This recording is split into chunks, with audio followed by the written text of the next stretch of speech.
آیت الکرسی دراصل اللہ سبحانہ و تعالیٰ کا تعارف ہے کہ کون ہے اللہ، کون ہے خالق، کون ہے رب، کون ہے مالک، کون ہے عبادت کے لائق، اور وہ ایک ہے، اکیلا، اللہ لا الہ الا ہو. کیوں؟ اس لیے کہ الحی اور القیوم ہے، اس لیے کہ لا تأخذہ سنۃ ولا نوم ہے، اس لیے کہ لہ ما فی السماوات وما فی الارض ہے. اور آسمانوں کے علاوہ زمین، چلے آسمان تو ہماری پہنچ سے باہر ہے، لیکن زمین کا حال کیا ہے؟ زمین تو ہمارے پاؤں کے نیچے ہے. اور عمریں گزر گئی لوگوں کو زمین پہ چلتے، سوتے، کھاتے، پیتے، بیٹھتے، اس کو ایکسپلور کرتے، لیکن ابھی بھی زمین کے اندر جو کچھ ہے وہ سارے کا سارا انسانوں نے نہیں جانا. صرف اس پہ چلنے والے جانوروں کی قسمیں بھی ساری نہیں دیکھی انسان، اور سمندروں کے اندر جو کچھ ہے وہ تو ابھی بہت ہی دور کی بات ہے. ہر کچھ دن کے بعد ایک نیا کلپ آ جاتا ہے کہ یہ نئی ڈسکوری ہوئی ہے اور یہ نئی مخلوق ہے، یہ فلاں جگہ پر سمندر میں یہ جانور پائے جاتے ہیں. ہم نہیں جانتے کہ کیا کچھ ہے، لیکن یہ سب اسی کی ملکیت ہے. کسی خاص ٹیریٹری میں کسی خاص حکومت کے تحت اس کا انتظام نہیں آتا، وہ نہیں ان کو کھلاتے، وہ ان کا بندوبست نہیں کرتے. ان سب کو پیدا کرنے والا، ان کو پالنے والا، ان کو کھلانے والا، ان کا نظام سنبھالنے والا وہ وہی ہے، اور اسی کی ہم سب عبادت کرتے ہیں، اور سب کو اسی کی عبادت کرنی چاہیے، اور اس کی عبادت میں کوئی اور شریک نہیں ہو سکتا، کیونکہ کوئی اور ایسی صفات رکھتا ہی نہیں. من ذا الذی یشفع عندہ الا باذنہ، کون ہے پھر جو سفارش کرے اس کے پاس مگر اسی کے اذن کے ساتھ، اسی کی اجازت سے. یعنی وہ رب ایسا ہے کہ جو صرف اس دنیا کا نہیں، آخرت کا بھی مالک ہے. لہذا آخرت میں جب انسانوں کا انجام سامنے آئے گا، ان کے درمیان فیصلہ کرے گا مالک یوم الدین، تو اس وقت کوئی آگے بڑھ کر اللہ کے فیصلے کو بدل نہ سکے گا، کوئی سفارش نہ کر سکے گا مگر وہی جس کو اللہ اجازت دے. تو سفارش ہے تو صحیح، شفاعت برحق ہے، لیکن کافر کے حق میں شفاعت نہ ہوگی. مومن کے حق میں شفاعت ہو سکتی ہے، کبیرہ گناہ ہے اور غلط کام کیے ہیں، ان کے لیے شفاعت ہوگی، لیکن کس کے بعد ہوگی؟ اللہ کے اذن کے بعد. تو اس سے کیا پتہ چلتا ہے کہ الملک یومئذ للہ، بادشاہت اور حکومت اور فیصلے کا اختیار سارے کا سارا اللہ کے پاس ہے، وہی اصل مالک ہے. کیوں؟ اس لیے کہ وہی عبادت کے لائق ہے، اور اس لیے کہ وہ عبادت کے لائق ہے. یعلم ما بین ایدیہم وما خلفہم، وہ جانتا ہے جو ان کے آگے ہے. کن کے؟ لوگوں کے. اور آگے سے مراد کیا ہے؟ Present and future. وما خلفہم، اور جو ان کے پیچھے ہے، کیا؟ پاسٹ.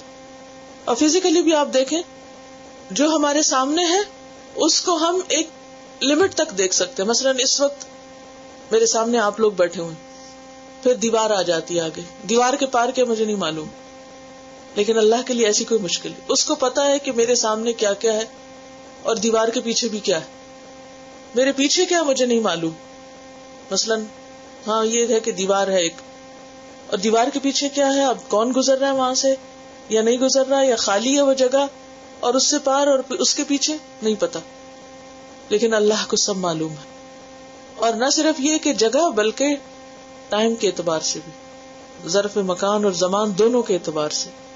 مکان کے اعتبار سے بھی سب اللہ کو پتا ہے ہمارے سامنے کیا اور پیچھے کیا، اور زمانے کے اعتبار سے بھی اللہ ہی کو بس پتا ہے کہ ہمارے فیوچر میں کیا لکھا ہے اس نے ہمارے لیے، اور ہمارے ماضی میں کیا گزرا، کل کیا کیا تھا، پرسوں کیا کیا تھا، ایک ہفتہ پہلے، ایک سال پہلے، آج کے دن کیا کیا تھا، ہمیں نہیں یاد، ہمیں نہیں معلوم.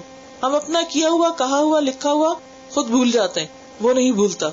لہذا جس کا علم اتنا زیادہ ہو وہی عبادت کے لائق ہو سکتا ہے. کوئی اور اللہ کے اس علم میں شریک نہیں. کوئی دوسرا انسان، کوئی دوسرا جن اور ملائکہ میں سے کوئی بھی یہ صلاحیت نہیں رکھتا. ولا یحیطون بشیء من علمہ الا بما شاء، اور نہ اس کے علم میں سے وہ کسی چیز کا احاطہ کر سکتے مگر جتنا وہ خود چاہے. یعنی اس کا علم ہر چیز پر چھایا ہوا ہے، ہر چیز جانتا ہے وہ، اور کوئی اور اس کے علم کو نہیں جانتا. کوئی اور اس کے علم میں سے کچھ نہیں لے سکتا مگر جتنا اللہ خود دینا چاہے. حضرت موسیٰ علیہ السلام اگرچہ اللہ کے نبی تھے لیکن سیکھنے کا بہت شوق رکھتے تھے. اللہ تعالیٰ نے ان کو خضر علیہ السلام کے پاس بھیجا اور کہنے لگے کہ میں مدتوں چلتا رہوں گا جب تک کہ میں ان کو پا نہ لوں. اور پھر وہ بہرحال ان کو پا لیے. جب وہ ان سے ملاقات ہوئی تو انہوں نے کہا چلو کشتی پہ سوار ہو کے چلتے ہیں کہیں اور سیکھنے کے لیے. تو ان کے ساتھ وہ ٹریول کرتے ہیں. جب وہ کشتی پہ بیٹھتے ہیں تو ایک چڑیا آتی ہے جو سمندر میں سے ایک قطرہ پانی لیتی. تو خضر علیہ السلام کہتے کہ دیکھو میرا اور تمہارا علم اللہ کے علم کے مقابلے میں اتنا بھی نہیں جتنا سمندر کے مقابلے میں اس چڑیا کی چونچ میں قطرہ ہے. تو بات یہ کہ اللہ کے علم کا تو کوئی احاطہ کر ہی نہیں سکتا. علم ایک قوت ہوتی اور اللہ کا علم ہر چیز سے زیادہ ہے. اور کرسی کے مقابلے میں جو عرش ہے وہ کتنا بڑا ہے. جیسے اس صحرا میں ایک مندری تھی. یعنی اب آپ اس نسبت کو یوں قائم کر سکتے ہیں کہ ساتوں آسمان اور زمین کرسی کے مقابلے میں کتنے، جیسے صحرا میں پڑی ہوئی ایک رنگ. اور کرسی عرش کے مقابلے میں کتنی ہے، جیسے صحرا میں پڑی ہوئی رنگ. تو پھر آپ سوچ سکتے ہیں کہ اللہ کا عرش کتنا بڑا ہے. ہمیں اس کی کیفیت نہیں معلوم، لیکن یہ صرف ایک مثال سے سمجھائی گئی بات کہ اس کی عظمت اور اس کی وسعت کا تم اندازہ کر ہی نہیں سکتے کہ وہ کتنا بڑا ہے. ولا یؤودہ حفظہما، اور نہیں اس کو تھکاتی ان دونوں کی حفاظت. کس کی؟ آسمان و زمین کی. وہو العلی العظیم. بس اس کو پہچاننے کے لیے دو لفظ یاد رکھو کہ وہ کیا ہے. العلی العظیم، بہت بلند، بہت ہی عظمت والا ہے. بس اس کے لیے بڑائی ہی بڑائی ہے.